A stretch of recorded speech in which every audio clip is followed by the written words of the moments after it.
Today we talk about, do vitamins and supplements actually help with infertility? I'm Dr. Mark Amols, and this is Taco Bout Fertility Tuesday.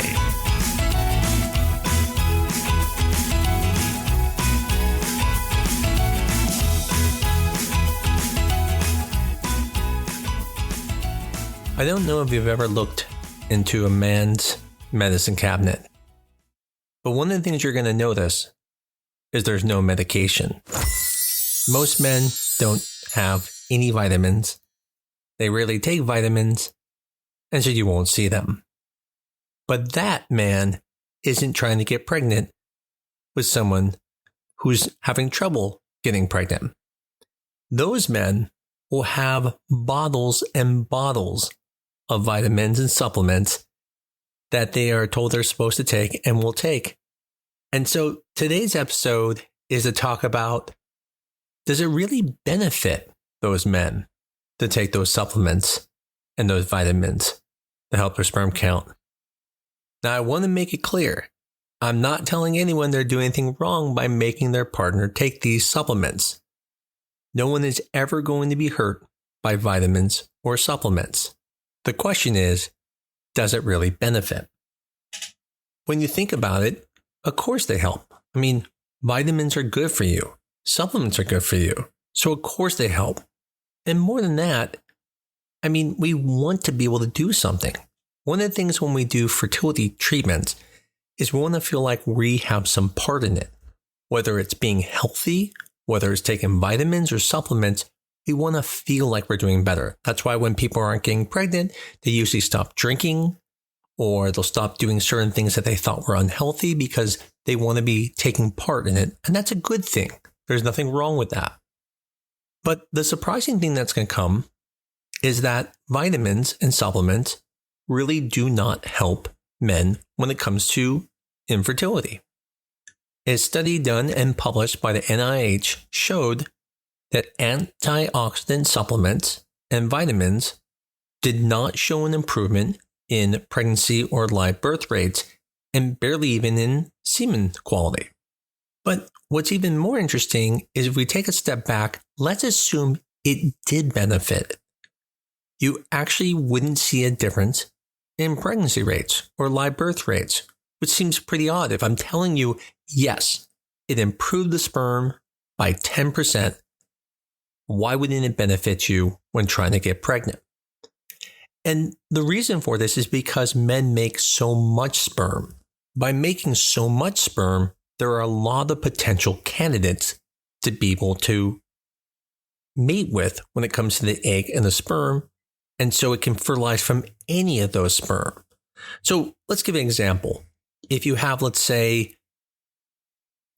30 million sperm, and of the 30 million sperm, there's 1 million good sperm. Well, 10% increase would give you now 1.1 million good sperm to use, but you only have one egg. So how much would it benefit you in that situation? Really, not at all. It would be like having a pickup basketball game and someone said to you, hey, I'm going to bring LeBron James here and I'm going to clone him and I'm going to give you 100 LeBron James, but you only have to pick 5 players. Well, after 5 LeBron James, you probably didn't have any better chance by giving more LeBron James because you already had 5. That's all you needed. From the picture of reasons why you don't see increased pregnancy rates or live birth rates, that is a big portion of that. But what was interesting, it really didn't show that much improvement in sperm quality as well. Now, this does not mean people shouldn't take these supplements. Don't stop them. But if you are spending $100 a month on them, stop them. It's a waste of your money. But there is nothing wrong taking vitamins and supplements. No one has really ever not got pregnant by taking them. But there were some studies that actually showed there might even be a decrease in quality or actually increase in DNA fragmentation. Again, small amounts when taking supplements. So the point is, it's not always good, even though it seems like it should be good. So the takeaway is, it's okay to take vitamins and supplements, but again, don't break the bank taking these because there really is no evidence that they really benefit. I tell people this, I'm very transparent, but I tell them, listen, if you want to help, and honestly, a lot of patients want their partners to be participating. I said, it's not going to hurt anything, just your pocketbook. Take these supplements and vitamins, and it might have some benefit in you. Remember, no study represents everybody. It just happens to represent the participation. They hope that it can generalize to the general population. Now, the interesting thing is there is a little bit of a parallel to female fertility. Now, what I mean by that is, yes, supplements have been shown to benefit female fertility. I do not want you to think it doesn't. If you were taking CoQ10, if you were taking DHEA, anti-inflammatories, there is proven benefit. So that's where the comparison is completely different. But where the comparison does have some parallels is when women get very mature. As we talked about in the situation with men, they make so much sperm that improving it a tiny bit doesn't really make a difference. I gave the analogy of LeBron James, but you could use lottery tickets. Whether you buy 10 lottery tickets or buy 100, the actual chances do not go up much because you didn't need more than one ticket to win, and there's only one winner in that situation. So from an odds ratio, you can say, well, listen, I have 10 times better chances now. I bought 10 tickets. But from the absolute chances, you still have not improved much because 1 over 200 million is not going to be much less than 10 over 200 million. See, the issue when women get more mature is that a higher percentage of the eggs are going to be abnormal, which means what you're doing, although it's benefiting, the benefit is not going to be seen as much. And so, for example, this isn't just for vitamins, supplements, even growth hormone is not going to have as much benefit as you get more mature. See, when you're 35 years of age or under, 60% of the eggs are going to be statistically genetically normal. That means if you take a supplement that helps the egg quality or growth hormone that helps the egg quality, you're going to see it in 60% of the eggs. But if you're 44 and 95% of the eggs are genetically abnormal, it doesn't matter if the egg quality gets a little bit better because the DNA will not be fixed. And so the problem is that when you get more mature, these supplements and growth hormone have diminishing returns. It would be similar to like if you bought a brand new car and, it's maybe a year or two old, but, you wanted to get it look a little nicer. So you put some extra paint on it. You added a few more things to help the fuel injectors. And all of a sudden you have this super awesome car that looks really good. The return was worth it. But if you went and got my old Mazda Tribute that I got from like 2000, and you say, well, I'm going to put new paint on it. I'm going to add this to it. I'm going to put some fuel injector cleanser in here to help it out. That's all great. The problem is my engine doesn't work on that car. The car is not going to benefit from it, and the results are diminishing reserve. The same thing we see in women when they get more mature. Does not mean you shouldn't use supplements. It does not mean you shouldn't even use vitamins. They're always good for you, and they always improve it. The point is understanding about the diminishing returns, because I can't tell you how many times I've had patients who are, let's say, 42, and they go through an IVF cycle, and it doesn't go very well. And then they go through another time, and now we make these changes, and it's only slightly better. And they're frustrated because they're like, I just did all this stuff. Why isn't it way better? And I explain to them, well, only 15% of the eggs could even benefit it. So if you only start with, let's say, 7 eggs, only 1 egg is going to have a better cycle than the rest of them because only 1 would be genetically normal. It doesn't matter if you made the other eggs healthier. The DNA is bad. It's going to do bad. So you could only help 1 out of 7 eggs. If you're older, it's even worse.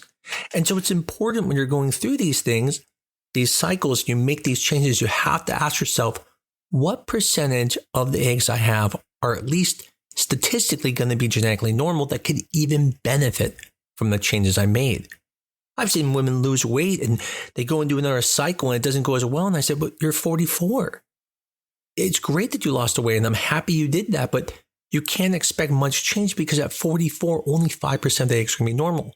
For every 20 eggs you get, you're only going to see the benefit in one egg. And that's because the DNA of an egg does not change based off how healthy you are. That is based off of age. So you can see there's some parallelism here, or I guess you could say even perpendicularism, if there was such a word, because in men, they make so many sperm that the small benefits that even come from it really show no benefit. And there's even studies show it has no benefit even at the level of the sperm. But in women, there is a benefit, but because most of the eggs are bad to begin with, it doesn't really benefit them. So women who I would honestly say are, above 42, just keep in mind when you're doing these things, look at it as the return you're getting. So if you have to spend, let's say, I'm making a completely crazy number up here, $5,000 in supplements, or you can do another IVF for $5,000, don't do the supplements. Focus more on the IVF. And that's something when it comes to growth hormone. No question it could help things, but it may not help you much, especially if you get fewer eggs, because you'll have less return on your investment because you're already starting with very few eggs that could even benefit from the treatment you're paying for. Now, as I mentioned at the beginning of this, there is nothing I am saying today that says you shouldn't use supplements. Supplements are great. Vitamins are great. Growth hormone is great. They're all useful. The purpose of this podcast was to make sure you understand why you may not see much of a benefit and what the data currently says about supplements and vitamins in certain situations. So in summary, when it comes to men, it can't hurt to take them. You're probably going to be healthy and you'll be super strong and feel very healthy. But in the end, it's not going to improve your pregnancy rate or live birth rate. When it comes to women, there is an absolute benefit from supplements and vitamins and growth hormone. But there will be diminishing returns on that benefit as you get more mature. And so again, when we look at those numbers at 35, 60% of the eggs are going to benefit from it. At 38, it's going to be as low as 40% of the eggs will benefit. By age 40, maybe like 30% of the eggs are going to benefit from it. And by 42, you could be down to 15% that are benefiting from it. And then at 44, as low as 5%. So the point is that you can do it. And again, if it's free, go for it. But for some of us, it's not free. And so I want you to utilize this information to make those decisions on what's best for you. Hopefully this episode was useful for someone, or maybe you have a friend going through this, or know that your friend is spending like hundreds of dollars every month on supplements, and you heard this and go, hey, save your money or give it to me because I can use it for something else. This episode will be useful for you or them. As always, I greatly appreciate everyone who listens to this podcast. I hope it's been helpful for everyone. And as always, if you love us, tell your friends about us, give us a 5-star review on your favorite podcast medium. And if you have ideas, please send them to me. For those of you who have sent topics, I just want you to know I got them. I'm doing the research in them so I can then do those podcast episodes. As always, I look forward to you and talking to you every week on Taco Bout Fertility Tuesday.